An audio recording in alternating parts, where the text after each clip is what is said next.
Hello, my name is Rich Howard, owner of Architectural Builder Supply. In this video is to bring you a closer look at the Adams Rite number 5015-00-603 standard latching deadlock for sliding wood doors. This is a relatching, automatic latching, sliding deadbolt is what it is. Really great piece of equipment. You're going to find this on sliding wood doors.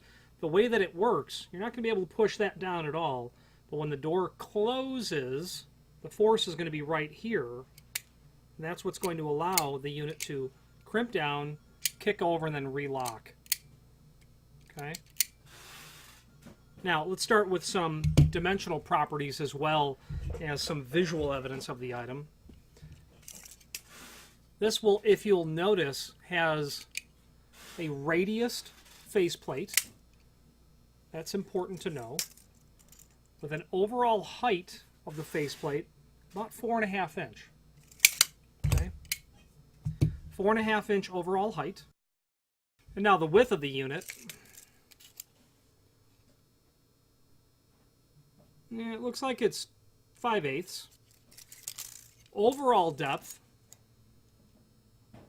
about 1 inch and 5/8. About 1/8 of an inch thick faceplate on that as well. Okay. Now, extended description information down below this video. For wood-framed sliding doors, the 5015 or 5017 wood door dead latch provides the same 1,000-pound strength as the MS 1847 dead latch provides for metal styles. A deeper backset clears the recessed jamb used with wood doors. The bolt throw is easily adjustable by means of a screw in the faceplate. Mounting is by through bolts, which also secure the inside turn and the outside cylinder when installed. So let's tackle some of that. You can adjust the projection of the bolt right here. Okay, I'm going to get a screwdriver and we're going to demonstrate that. Here we go. Let's demonstrate that.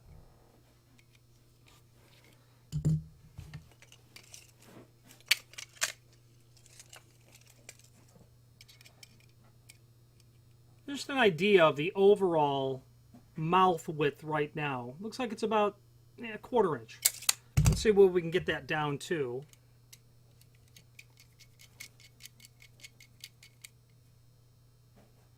Well, we definitely opened it up when I threaded it clockwise.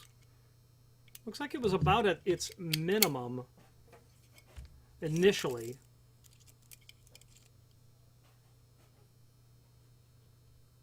Well, it was close, but about 3/16. Let's open all that up. Clockwise or out. Going to bring that same dimension right to about 5/16. Okay, so a good 1/8 of an inch projection adjustability on there.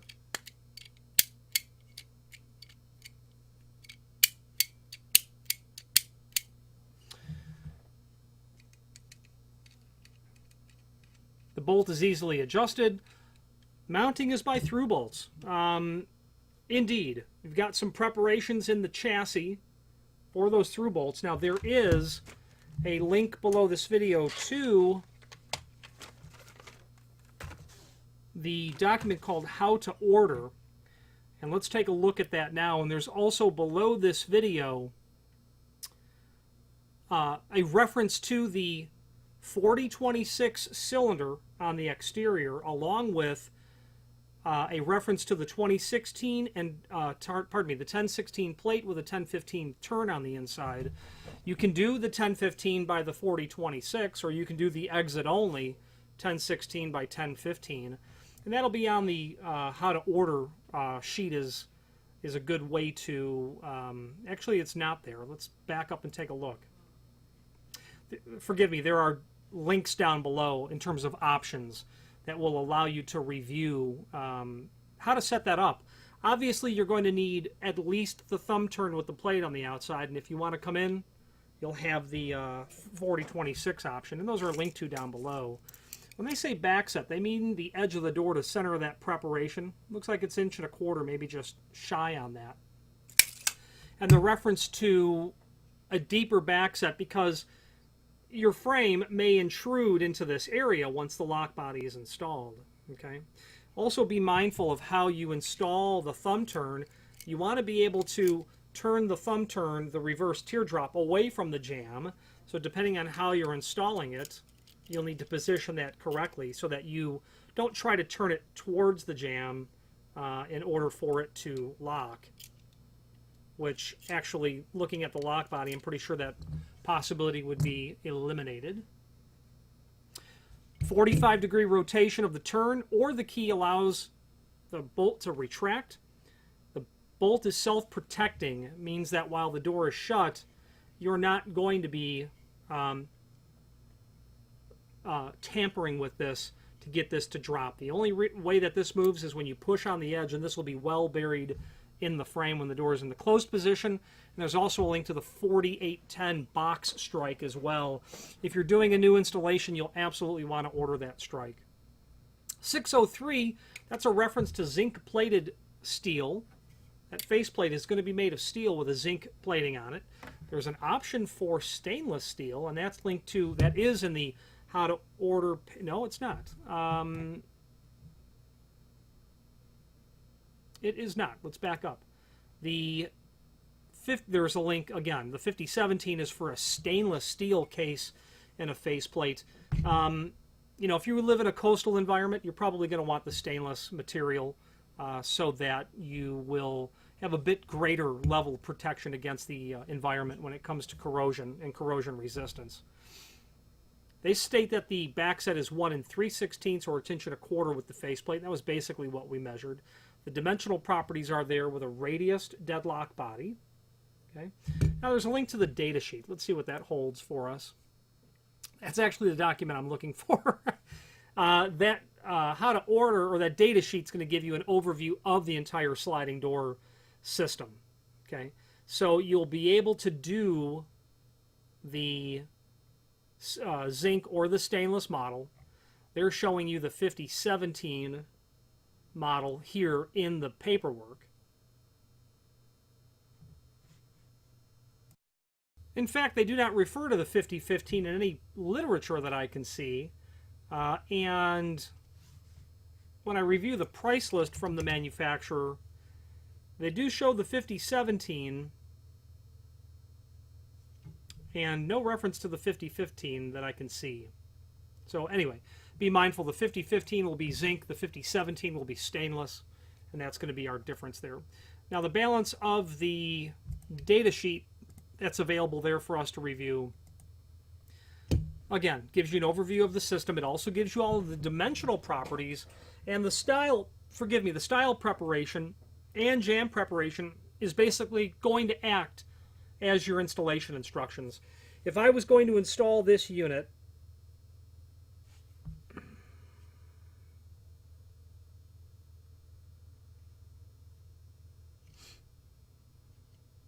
you're doing nothing other than creating a body preparation. And from the style preparation that they show, they're basically telling you to create a single pocket cavity,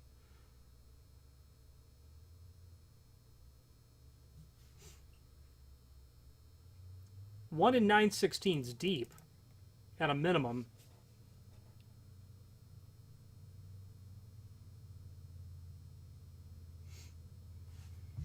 They're telling us 4 and 1/16 overall height. And that just does not match up at all with the actual hardware.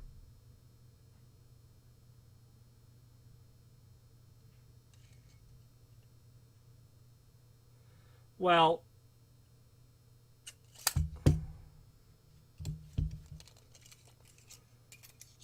it does if you're prepping for the body only, and then you're going to apparently have this faceplate rest over the edge of the pocket, which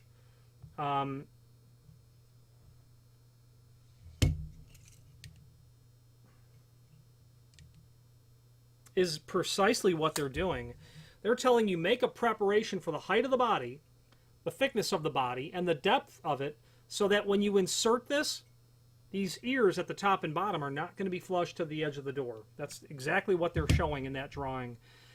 I probably would opt to make the installation a bit more elegant, where I would mortise just for the body thickness, the height, and then the depth. And then I would come back with a real shallow preparation and make that very elegantly flush with the edge of the door. I would present only the finished faceplate with nothing surface mounted, and then of course adjust my back set to account for the fact that now that the entire body is flush, which is where that 1 1/4 would come in and not the 1 3/16. Anyway, that's the way that they're showing you to do it. The vertical center line of where you're going to drill through the unit for 3 holes, your top and bottom through bolts, and then your spindle on the back of the thumb turn or the cylinder will be there. They're also giving you the dimensions for the strike that are there as well. They'll show that faceplate mortise to the edge. What they're not telling us at all is the vertical center line in terms of where to prep it. And that is where you are going to have to measure on your own of where that's going to occur. You're going to want to have that strike in your hand. You're going to want to know exactly where this point is going to be making contact, and have this, of course, communicating to the proper hole of the strike itself. You're probably going to want to study how the mechanics of this, how this operate. And you can see that if you're going to want the bottom of the mouth of the keeper of the strike to be hooked up into the top portion of that strike, you can see that you're going to want to have, you'll have plenty of room because the latch bolt really dips down far, which is why the hole is so elongated. Your latch bolt's not going to occupy the bottom half of the strike hole, but it does need that access to get inside of the hole because of how far it drops down. So that's where you're going to have to determine a center line of your strike, determine a center line of your latch, and then adjust accordingly. They're not giving you that at all. They really ought to give you the relationship between the two, which like you would see on mortise lock preparations and strike. For a mortise lock and its strike, you'll see a relationship between the two of the center line of the lock body and the center line of the strike. Those are usually, by modern standards, different by 3/8 of an inch. And then you adjust accordingly. You realize that you've got an 1/8 of an inch margin at the top. They're not giving that to you, so you'll have to determine that on your own. I don't have a strike here, otherwise I would just simply determine it. But easy enough to do if you're doing a new installation, not a problem. Having said that, a really elegant piece of equipment. It's small, it's robust, it's petite. I wouldn't be surprised if this passed a grade 1 standards test, meaning it would operate, I guess it's 800,000 cycles or 1,000,000 cycles. I think the current standard is 800,000 cycles. I wouldn't be surprised to find that this would pass a grade 1 test. Apparently they do not have square edge preparations to the lock body. I'm a bit surprised. There are other small format mortised lock bodies are available in square or radiused corner on their other sliding door locks that are not wood doors.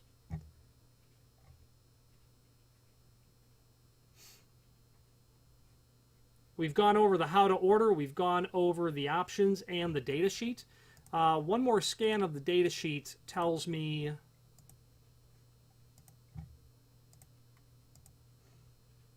I don't see anything else there to call your attention to, except that you have the option